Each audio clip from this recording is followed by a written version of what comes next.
This is Andi Purewal for Boxing News. I'm joined by promoter Eddie Hearn, back in God's country, back in the best place on the land. Eddie, how you doing? I'm doing good. I'm a little bit sad because I'm not here tonight and then I'm back Saturday, so maybe we need to... Is the Railway Tavern open for lunch? The Railway Inn is open for lunch. I don't know about the tavern. It's open for lunch. We might have to go there after the Fight Day 5K or something like that. Okay, I'll drop you a message, we can arrange it. Okay, good. But obviously, Eddie, it's the Ben Whittaker debut for Matchroom Boxing. Whenever he steps between ropes, he's flashy, he's showboaty. In the Liam Cameron rematch, he was a lot more ruthless. He took that out of the equation. What do you expect to see on Saturday night? I think a clinical performance. I mean, there's a lot of pressure because, listen, we add a lot of hype to the mix, but there's a lot of hype. He's a superstar. He's got a massive social following, he does huge numbers, and there's a high level of expectancy about him and his performance. And there's also a lot of people, because of the way that he is in the ring, that want him to lose and will jump on anything but a stellar performance. And that comes with the territory, and he's cool with that. He's a great young man. You know, he's a man of faith, he works his absolute socks off, but at the same time, he will rub people up the wrong way because he's a showman. Just like Naz did, just like Eubanks Senior did, you know, these true British greats have a way of doing that. But you'll tune in and you'll buy a ticket. And this is a real fight against Gavazi. I know people just say, oh, the guy hasn't lost in 19 fights. All the German lot have been messaging me, who I know, going, you know, this guy, like, he's a tough man. Good. This is for the WBC silver title. It's going to put the winner in the top 5 of the WBC. But we've still got 2, 3, 4 fights till we start thinking about those big names in the division. You saw the difference in the golfing class between a Benavidez and a Yard. That's the same with Bivol and Beterbiev. This is a tough division, and we've got to move Ben correctly, especially with the fact that he's had just 10 fights. Domestically, obviously, it's a stacked division at light heavyweight. Obviously, a lot of those fighters are signed up with Queensbury. Obviously, suggesting in the past the potential 5 versus 5, for example, Ben versus one of those guys. When you look at it domestically, how far do you feel like one of those names might be off from sharing a ring with Ben? I said, you've really got 3 levels. You've got the, Dan Aziz, Craig Richards, Willie Hutchinson, Zach Parker, I thought was very unlucky. And then you've got Callum Smith, who I think is the best domestic fighter right now in terms of position for a world title. Anthony Yard, I know Boazzi won, so put him in there as well. And then you've got Bivol, Benavidez and Beterbiev. So we are right down the bottom at the moment in terms of where we are in our trajectory. And that level 3 is incoming after the likes of Gavazi. That's really where we need to get to. Then when we move to the summer, we start talking about Yard and Boazzi and those lot. And then we've got to make sure that when we fight Benavidez or Bivol or Beterbiev, we're ready. And there's a long way to go. I'm not going to bluff you and say, yeah, next summer. No, we've got to get it right. He's had 10 fights. All the names that I mentioned on that list have had dozens of fights. So let this man do his thing, but the pressure's on to shine on Saturday night. So we're doing this interview prior to the Wood Warrington 2 press conference, Eddie. A lot of bad blood between the pair of them. Not as active as what either man would have probably liked going into this fight. It's been some time since their first fight. What do you expect when February rolls around? It's a British classic, really. I mean, the first fight was epic. Epic because there was so much bad blood. The fight was brilliant. Lee Wood was miles behind. Josh Warrington looked like he was actually on the verge of maybe stopping him. And then Lee Wood pulled it out of the bag and stopped Josh Warrington. Some say controversial. For me, it was a toss-up whether you let him carry on or you don't. No real complaints, but of course, 2 of the biggest ticket sellers in the country, 2, say, modern-day British stars or greats. They've both been world champions. Josh was a 2-time world champion. Challenged for world titles in both weight classes. And for me, this is like this fight's called Last Man Standing. It's shit or bust. It's lose and you are done. And whether they admit that today or not, that's the reality. 2 huge fan bases, a great card as well we're going to be having on there, which we'll announce at the weekend. And it's going to be a big night and a great fight. Previously, when this fight was always spoken about, the issue seemed to be financials on one team's behalf, but neither team kind of taking an admittance to that. Who changed? Who kind of gave a concession there to get this fight? Over time, they both kind of realised that and it was, I'll be honest, and I don't mind saying it, because he won the fight. Lee was the problem in that respect, because when you win the fight, you expect more for the rematch, and it just wasn't possible to make that happen. So Josh has wanted this opportunity for a long time. In the end, the money was agreed by both. We know we're going to sell out Nottingham Arena. Lee got the home advantage because he won the first fight. So yeah, it's on and about time too.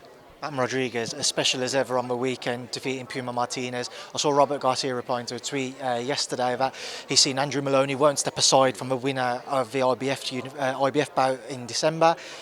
Likely that Bam moves up to 118, they don't want to hang around. What do you see happening with Bam? Yeah, I mean, look, we'll do everything we can with Robert Garcia to make the undisputed championship fight with Bam. Andrew Maloney, I don't even think he's fought an eliminator, but if he's got his spot, he's got his spot, and there's nothing we can do about it. We're not going to hang around. You know, Bam is ready to move to bantam, but we also would like him to try and win that undisputed championship. If he moves to bantam and challenges for the world title, he's still got the opportunity to become a 3-division champion, and he's been unified in every division. So it's not the end of the world. Undisputed would be great, but maybe we'll go undisputed at 118. This is a guy that is only 25 years of age. So for me, one thing that's important is I would love Bam's next fight to be in San Antonio. You know, he's boxed in Phoenix, he's boxed in Saudi, you know, he boxed in Frisco recently as well. I'd love to take him home, given now his star power, everything that he's achieved in the sport. So you'll see him return, I would suspect, early summer. Obviously, he's had the birth of his son as well. So let him rest, but this kid is a superstar of the sport, and we can't wait to bring him back, hopefully, to San Antonio. Eddie, Devin Haney, you ruffled a few feathers there on Saturday after. I was just being honest, and again, look, of course, if he's my fighter, I don't come out and tell you that I found it boring. That's what I wanted to ask you, because when you did promote him, you used to say he was basically... He never fought like that, Andy. When I promoted Devin Haney, he was always a technician, but he didn't fight like he's fighting now. Look at the Ramirez fight, right? And even on Saturday, he had an opportunity to step on the gas. He didn't look like, you know, he just... I'm going to say boxing scared, because I think that's too harsh on him. And if you listen to all my interviews, one thing I say is you have to give him respect, you have to give him his props. He's just become a 3-division world champion. I'm sitting there with everybody on the front row, and everybody's finding it dull to watch, right? That's the reality of sometimes, but he never used to, like, I'm talking about fights that I promoted with him, Jorge Linares, Jojo Diaz, Abdullayev, Moran. I mean, he never didn't look like he wanted to engage. He could have looked sensational on Saturday. He's just got to believe in himself a little bit more. So I don't promote him. People say it's just sour grapes. I'm just going to give you my honest opinion, which is very hard to beat, very good fighter, but people aren't enjoying watching those recent performances. But still, he's a 3-division champion, and he's one of the best fighters in the sport. They were quite dismissive of a potential Conor Ben fight. Do you think that one has got no legs in it? I mean, like I said, if I'm looking at styles for Conor Ben, it doesn't matter if it's styles for Conor Ben. Devin Haney is not an easy fight. Like, he's going to tie you up. He's just going to run. He's going to box. He's not going to look to stand and fight. Conor Ben would probably, you know, I think he has the style to really ruffle Devin Haney, but also Devin's tough to beat. So I don't look at that as an exciting fight. What I look at as an exciting fight is Conor Ben against Ryan Garcia. And Turki Al-Sheikh said on Saturday that could be a potential fight for Cinco de Mayo. You know, that's a massive fight for the WBC world title. Conor's in a brilliant position. Everybody's calling him out. Shakur's been on the phone. You've got Rolly Romero. You've got Lewis Crocker. You know, all these world champions want to fight Conor Ben. So he's one of the biggest stars in boxing right now. So we're in a great position. And obviously he'll have a little rest. And the key now is just to physically bring himself back to 147. Just a couple to end on, Eddie. The New York Times put a report out yesterday that Saudi Arabia's PIF is facing cash shortages after an acquisition of EA, and they're looking to kind of move investments around. Have you had any kind of conversations with those out in Saudi for might influence or change their boxing structure? No, I mean, not just boxing, but obviously everything that we do, you know, being as supportive and as aggressive as ever. So I don't know the source of that. But, you know, for us, we've just come back from the snooker tournament out there, the 167, and obviously the big show for Ring 5 or 4. We've also got the darts coming up in January. We've got the Samurai night in December 27th. We've got massive plans for multi-year deals with those guys. So, yeah, everything seems sweet as a nut to us. Just final one. The New York Commission says Subriel Matias versus Dalton Smith could still go ahead on January 10th because the levels found in Matias was below the threshold. What do you know?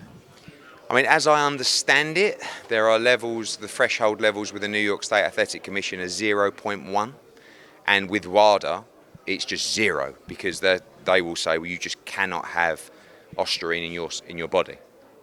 It's a man-made substance. But if the New York State Athletic Commission say it's under the threshold, then I would think there's a very good chance it could go ahead, and that will be subject to the WBC and subject to the New York State Athletic Commission, and probably additional testing and further testing. Obviously there's the B sample as well. So thankfully I'm not the promoter of the show, but always in this situation, and we've been here before, it's down to the commission. The commission, as a promoter, you can't pull the fight. You have to allow the commission to make their ruling, right? So the ruling is New York State Athletic Commission. So we await that ruling. We'd like to know. The fight's on January the 10th. We're in hard training. Has Dalton said anything about it? Has his mind He's changed? very focused. I mean, look, as soon as we saw the results, we expected the fights off. But you've got to stay professional. You've got to stay ready. We want to make sure that the safety of the fighter is protected at all times.